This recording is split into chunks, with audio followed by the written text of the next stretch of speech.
Kita nak bersama dengan Muhammad Fahdi Muhammad Ghazali, merupakan perunding perniagaan digital bersama kami. Hello, Assalamualaikum Fahdi.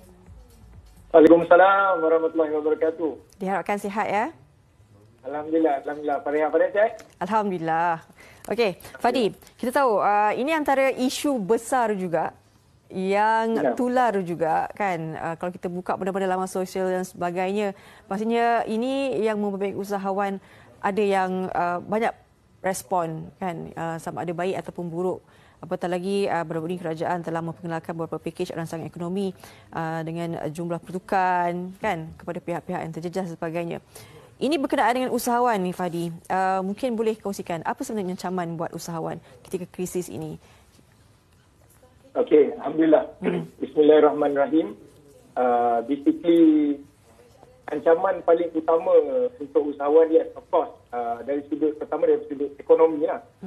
Tapi bagi saya, ekonomi adalah sesuatu yang kita tidak boleh kontrol. We cannot control the economy sebab dia banyak faktor-faktor kan. Tapi yang paling kita boleh kontrol is our mindset, our mentality. So dikala keadaan ekonomi begini, ancaman paling utama adalah ancaman dari bagaimana sudut pandang kita melihat situasi ini. Sama ada ia akan memberi kesan negatif kepada kita atau ia akan membuka peluang-peluang baru kepada kita. Itu cara sudut pandang yang kita perlu ambil. Saya suka ambil contoh apa berlaku pada negara China pada tahun 2003. Sewaktu itu berlaku SARS. Macam kita juga, COVID-19, kena duduk dekat rumah, stay at home, tak boleh keluar. Sama, 2003. Dan ketika itu, salah satu company yang affected adalah Alibaba Group. Dan untuk makluman Fariha, pada ketika itu, mereka tidak ambil mentality negatif. Mereka ambil positive side. Which is ketika itulah, mereka launch satu platform pembelian online namanya Taobao. Right? Dan Taobao ni macam kita dekat Malaysia lah. Platform-platform untuk pembelian online seperti apa yang kita sedia maklum, ada Lazada dan sebagainya. Ketika itu market ataupun market share Alibaba meletup dan akhirnya dia jadi sebuah company yang bernilai hampir 500 bilion US dollar. Disebabkan berlaku isu SARS. Macam kita sekarang ni COVID-19.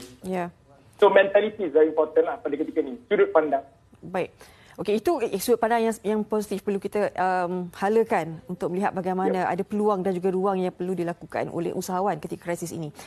Mungkin sedikit tips kepada para usahawan yang nak menyahut cabaran yang diberi oleh Fahdi sendiri untuk buat marketing secara online ketika krisis ini. Basically, right. Ini benda yang topik yang super important, right? Super important sebab dikala keadaan begini, saya sendiri dapat mesej daripada ramai usahawan yang bagi tahu tentang macam mana nak teruskan bisnes, atau ada orang yang baru nak start bisnes kan.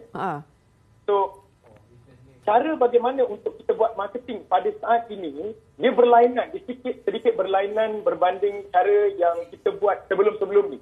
Right? Saya nak sharekan kepada anda strategi ni very important. Okay? So kita masih lagi perlu buat sales. Alright, kita perlu buat sales, kita kena buat jualan. Sebab ada di kalangan usahawan kita, dia sangat bergantung kepada daily cash, harian, masuk hari-hari kan. Jadi apa yang perlu mereka buat adalah buat sales seperti biasa, tetapi masukkan elemen empathy, simpati di dalam marketing yang kita buat. Contoh? Don't be too hard sell. Contoh begini. Sebelum ni kita kata, contoh saya ada pen, alright? Belilah pen ini akan selesaikan masalah anda.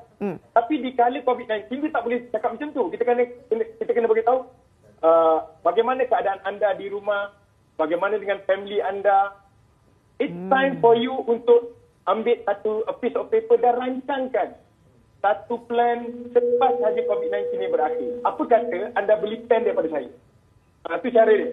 So, lebih simpati, lebih empathy. Tapi sale masih lagi perlu berlaku, Faria. Right? Kalau kita tak buat sale, macam mana kita dapat cash? Itu nombor satu. Nombor dua, cadangan saya marketing sewaktu krisis ini, saya cadangkan untuk kita buat launching produk atau launching service. But then, kita kena faham satu perkara. Pada ketika ini, orang tidak membeli. Bukan dia tak beli langsung, tapi dia berjaga-jaga. Tapi kita kena faham, pernah tak ambil air berkarbonat, Fariha goncangkan botol tu, lepas tu buka penutup dia. Bila buka penutup, dia akan meletup gila-gila punya, betul tak? Sama juga, sekarang ni perasaan orang nak membeli tu membuat-buat. Cuma mereka tahan. So that's why, apa yang perlu kita lakukan sekarang adalah buat strategi launching. Kita bagi tahu kita akan lancarkan produk atau servis. Contoh, dengan izin Allah, insya-Allah kita punya sekatan ni akan habis pada 15 hari bulan. So launching tu berlaku pada 15 hari bulan 4. Jadi kita bina perasaan keterujaan orang pada ketika ini dan 15 hari bulan kita buka jualan. Masa itulah orang akan berlumba-lumba beli produk atau servis kita, insya-Allah. So dua cara, sales dan juga kita buat strategi launching. Cuma kena lebih bersifat empathy, simpati dengan keadaan orang sekarang. Itu my cadangan lah. Saya. Maknanya ini adalah tempoh sesuai sekiranya ingin dilakukan pemasaran juga promo-promo yang berkaitan dengan ini sebelum nak launching produk yang itulah yang baru. Betul. Baik. Sekiranya usahawan atau peniaga-peniaga yang menjalankan perniagaan secara konvensional kan, sukar untuk buat macam secara online dan sebagainya. Adakah terlambat mereka nak tukar strategi perniagaan mereka yang diusahakan itu kepada platform digital? Okey, begini. Kita kena faham satu perkara. Digital punya ekonomi, dia bukan menguncup, Fariha. Dia tidak menguncup. Dia sentiasa keep on membesar dan membesar. Dan Fariha kena faham satu perkara.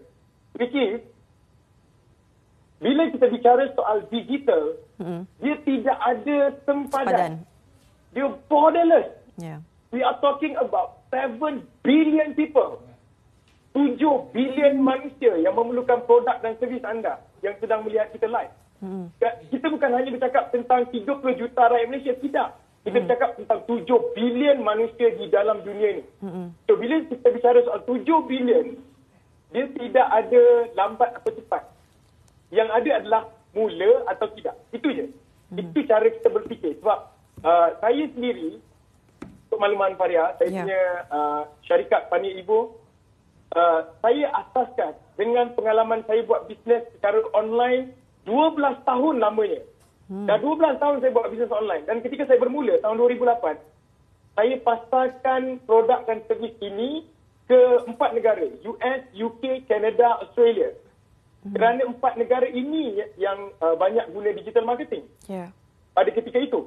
Tetapi what happened, market tu sampai lama-lama dia grow. Sampailah ke Malaysia sekarang. Dan kita kena ingat, Fariha, the next big economy pada 20, kalau tak silap saya, 2050 adalah kita punya negara jiran, which is Indonesia. So, menggunakan digital marketing, kita boleh tap market Indonesia yang ada 300 juta rakyat, 10 kali ganda daripada Malaysia. So, adakah kita terlambat? Tidak. Dia bukan lambat atau cepat, tidak. Persoalannya adalah mula atau tidak. Mungkin juga boleh memberi sedikit pandangan baru kepada usahawan ataupun bakal usahawan ini bahawa perlu memikir lebih jauh sebenarnya pasaran itu. Bukan saja tertakluk di dalam saja ketika ini. Betul. Kita kena fikir lebih jauh, Fariha. Serius. Okey, itu antara kriteria yang perlu ada dalam seorang usahawan. Dan kita tahu juga mungkin Fadi boleh memberi sedikit pandangan jugalah kepada mereka. Kan kita tahu dalam keadaan krisis besar sebegini ada yang bergantung harap kepada gaji harian, kan ada juga yang tidak dibayar gaji ketika ini, mungkin diberhentikan ketika krisis ini. Bagaimana boleh membantu mereka dalam membawa mereka ini ada kehidupan baru dalam perniagaan digital? Okey. First thing first. Perkara pertama, kita ambil dulu yang buat bisnes dulu. Sebab ada 2 kategori yang Fariha sebut tadi. Pertama yang dah buat bisnes, maksudnya yang lebih kepada konvensional punya bisnes lah. Kan, tak kedai dan sebagainya kan. Nombor 2 adalah orang yang nak cari income tambahan. Baik, kita pergi yang first kali. Yang buat bisnes konvensional, apa yang saya sarankan adalah strategi yang kita perlu guna sekarang ni adalah anda mesti pergi online kan, ikut mana-mana pun. Sebab apa? Kalau kita tengok package apa panggil rancangan ekonomi baru-baru ni kerajaan lancarkan, kerajaan siap beri internet percuma kepada semua orang. Imagine, maksudnya apa? Mata kita akan tertumpu di skrin, Faria. Pertama akan tengok TV, skrin. Kita tengok MHI sekarang kan, di skrin. Nombor 2, kita mungkin akan tengok skrin laptop. Nombor 3, skrin telefon. 3 skrin ini adalah tempat yang kita akan habiskan masa.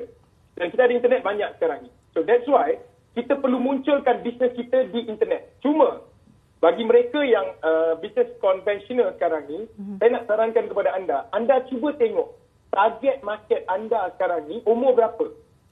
Okey, katakanlah umur anda 25 ke 30. Biasanya mereka duduk di Instagram. Contoh, saya bagi contoh. Kalau 30 ke 40 atau 40 ke atas, mereka akan ada di Facebook.